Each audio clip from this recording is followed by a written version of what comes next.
Assalamualaikum students.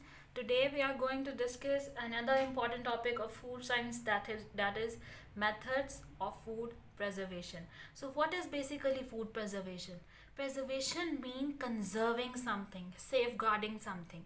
किसी चीज़ को महफूज कर लेना, प्रिजर्व कर लेना, उसकी क्वालिटी पे इफेक्ट ना आए, उसकी डिटेरियोरेशन को स्टॉप कर देना. So that is food preservation, that is preservation basically. और अगर हम फूड को प्रिजर्व कर रहे हैं तो उसके लिए सर्टेन मेथड्स हैं. आज वो हम मेथड्स डिस्कस करेंगे. फर्स्ट ऑफ ऑल आ जाता है that is the most ancient one and that is salting.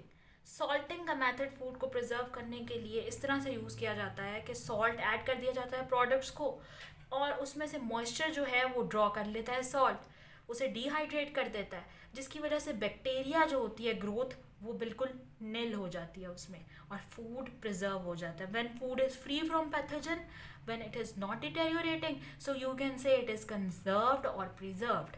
Next method आ जाता है that is relatively modern one. ये है कैनिंग, कैंड फूड, जिसमें आपके पास वेरियस पिकल्स आ जाते हैं, जैम्स आ जाते हैं, tomato paste etcetera. Vegetables are even canned now, तो वो थ्रू आउट द ईयर आपको जो है वो अवेलेबल होती है. इसमें क्या किया जाता है, इक्विपमेंट्स को स्टेरलाइज कर लिया जाता है और प्रिजर्व्ड चीज़ को उसमें स्टोर कर दिया जाता है फॉर लॉन्गर ड्यूरेशन.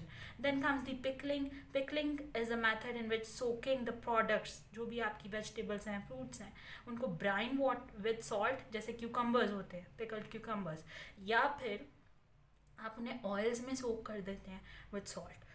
ड्राइंग का मेथड क्या है, ड्राई फ्रूट्स और vegetables through out the year जो है वो आपको अवेलेबल होते हैं, तो वो क्या किया जाता है, उन्हें ड्राई कर लिया जाता है या सन ड्राई कर लिया जाता है या आर्टिफिशियली हीट प्रोवाइड की जाती है और उन्हें ड्राई कर लिया जाता है. ड्राइनेस क्यों की जाती है क्रिएट, बिकॉज ह्यूमिड जब कोई चीज़ होती है तो उसमें पैथोजन या बैक्टीरियल ग्रोथ जो होती है वो कॉन्टिन्यू रहती है, जबकि जब ड्राई हो जाएगी तो वहाँ पे बैक्टीरिया ग्रो ही नहीं करेंगे. फ्रीजिंग का जो प्रोसेस है that is also exposing the product to such a low temperature that bacteria can't germinate. Bacteria require a certain temperature to be alive. तो उसे हम इतना कूल कर देते हैं ताकि वो लॉन्गर ड्यूरेशन ऑफ टाइम के लिए उसकी क्वालिटी पे फ़र्क ना पड़े. And last but not the least is pasteurization. So pasteurization is a very modern method और ये ज़्यादातर मिल्क प्रोडक्शन में मिल्क को कंजर्व करने के लिए यूज़ होता है. प्रेजेंटली जब जो टेट्रा पैक में मिल्क अवेलेबल होता है वो पास्चराइजेशन से गुजर के आया होता है. It is a process basically in which killing the pathogenic bacteria by a heat process, by heating. अब ये दो टाइप्स की हो सकती है, low temperature long time which is LT. Low temperature long time जो हीटिंग है उसकी स्पेसिफिक कंडीशन जो है उसमें क्या आ जाता है कि 62.5 डिग्री सेल्सियस या 144 डिग्री फ़ारेनहाइट 30 मिनट्स के लिए आप अपनी प्रोडक्ट को जो है इस टेम्परेचर पे हीट करेंगे. But another method is high temperature short time, HTST.